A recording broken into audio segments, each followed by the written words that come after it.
So here we go.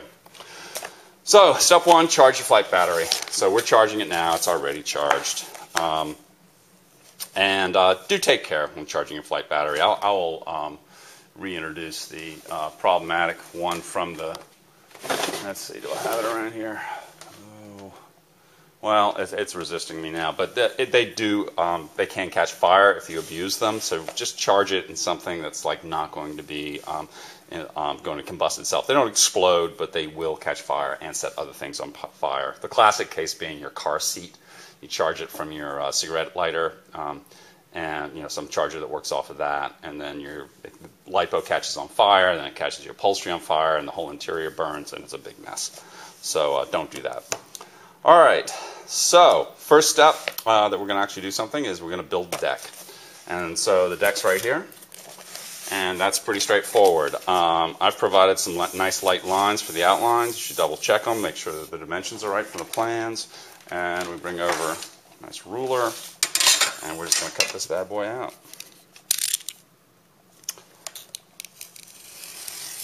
So I'm not putting a ton of pressure on this. I also have a sharp edge, so I'm going to actually just go ahead and break off my snap knife so that I have a completely sharp edge. Sharp edges work much better with coroplast than generally anything in the world, but it's well worth having a sharp edge in this case, because otherwise you're going to end up cutting yourself by mistake, which is not great. So I do that.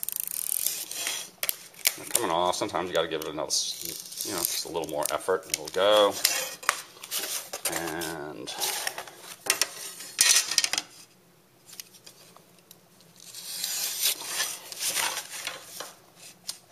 there. Okay, so that's the outline, and we have, looks great. And now I'm going to cut out the prop hole.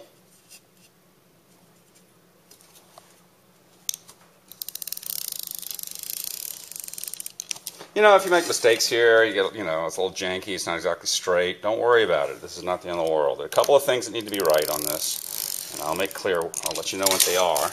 But, we have kids make these things all the time, they fly great, they have a hard time cutting straight, so it's not going to be the end of the world if you don't get things exactly the way they come out here. So that's the prop cut out. Like the notice here, this is kind of blown out from where this nail went through, and it isn't going to matter. So this you can clean it up a little bit if you want. If you're real neatnik, well, you can do something else. Notice this serial number. Pay attention to this. This is how you're going to contact the Brooklyn Aerodrome and make sure that everything's okay, and we can help you. We just want to see that serial number so we can make sure that all of these have been built. That's our commitment. We want all towels to build and fly. All right, so the deck's cut out. Now we're going to mount servos to the deck. And don't throw away particularly this piece of extra coroplast, because we're going to use it for control horns.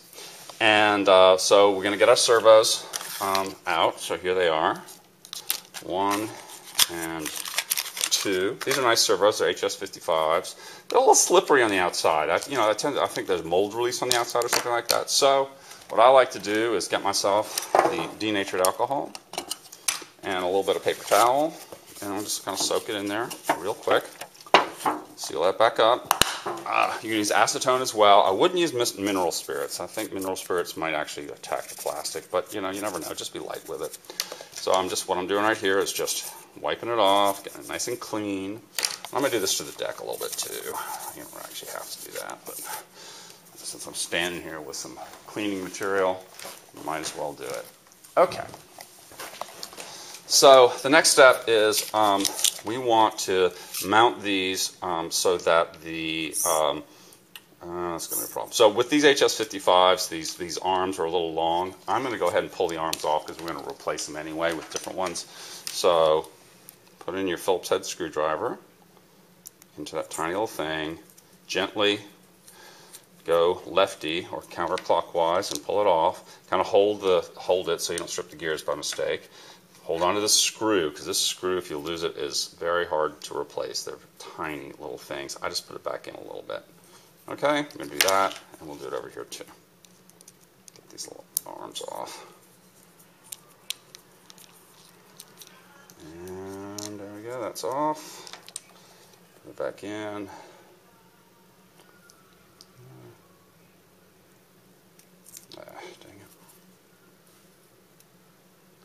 It is a teeny little screw.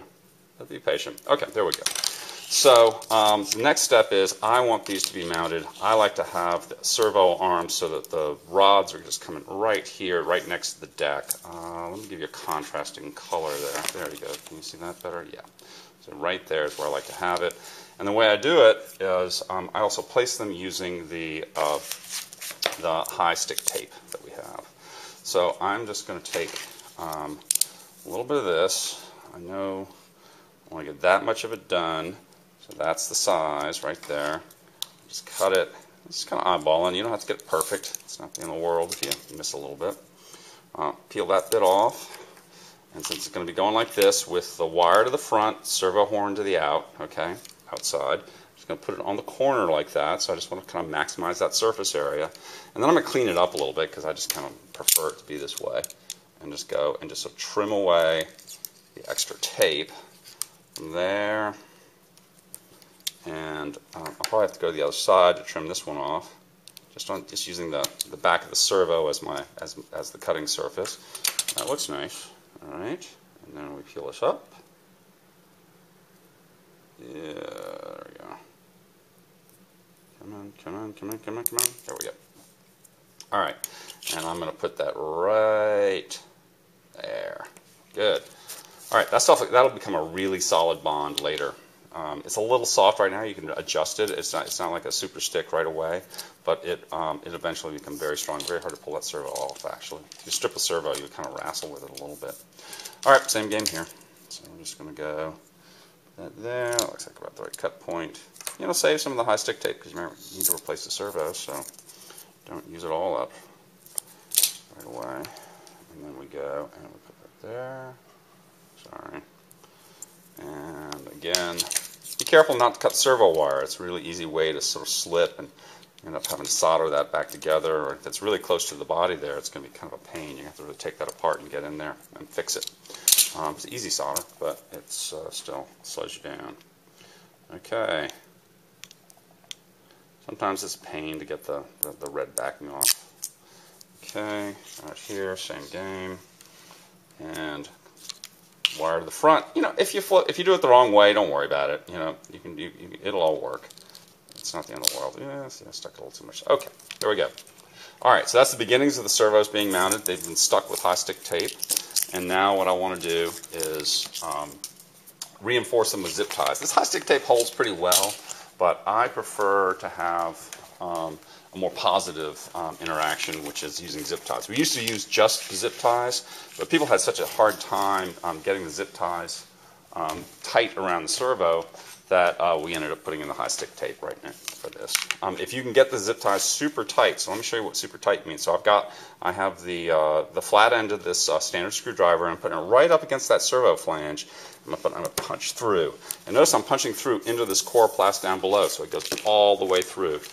Sorry, there you go. All the way through without any question. So I'll put one there, and I'll put one on the other side, and then I put one here, kind of up here next to the gear housing, and then I put one right kind of on the other side next to the gear housing, and then I pull out. I'm going to use I like using the smaller smaller zip ties for this, and because these are so short, I need to double them up. So I'm going to put that through like that. And just leave the little blobby bit right there. Well, actually, what I'm going to do is I'm going to put the blobby bit there. So is this going to work? It might work. And then I go through on the other side. Oops. Sorry. Show you. On the other side, slide it through. All right. So that is almost long enough. Let's see. Maybe it'll be long enough. That would be outstanding. What do you know? Okay. So that is just long enough. Get around that servo and hold it in there. That's great. I'm going to double one up anyway. It's going to have to be doubled up in this dimension. So here, I'm going to put one here, down through. Put the little blocky bit here. The way zip ties work, sort of the flush, the bit that sticks out needs to be on the outside of the loop that you're making, and the inside has got all the teeth. So make sure that the teeth that engage with the ratchet mechanism are in the inside. You'll figure it out. It's pretty straightforward. And then we'll put this here.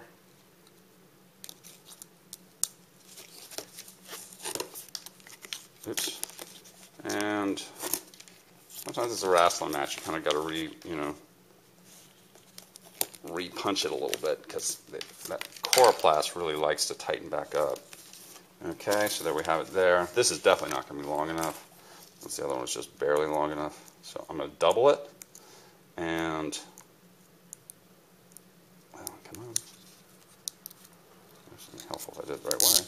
Okay, so that's doubled up. So that's like, that is kind of these guys. I've got the little blocky bit right down there of the second zip tie sitting right on top of that on the first one. And now I'm going to zip it through here.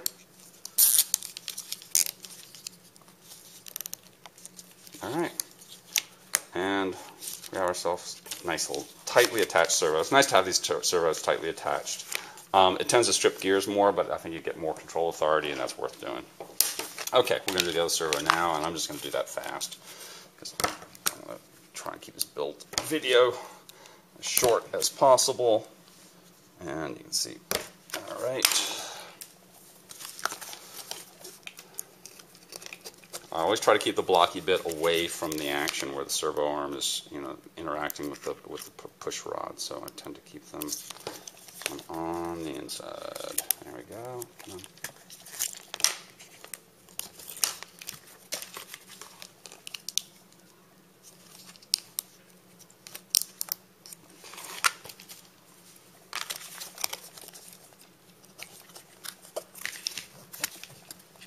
Something that people want to do and just they don't do it is they put the blocky bit on this side of the deck as opposed to on the top side, and that will make it hard to attach to the airframe of the towel. So make sure all the blocky bits are on the top of the deck. Make sure you're engaging those teeth well. If you don't hear that little zip sound. See, nice little zip sound. Tighten them up. All right, there we go. So those are 2 attached servos. That's really nice. Okay, so servos in the right position.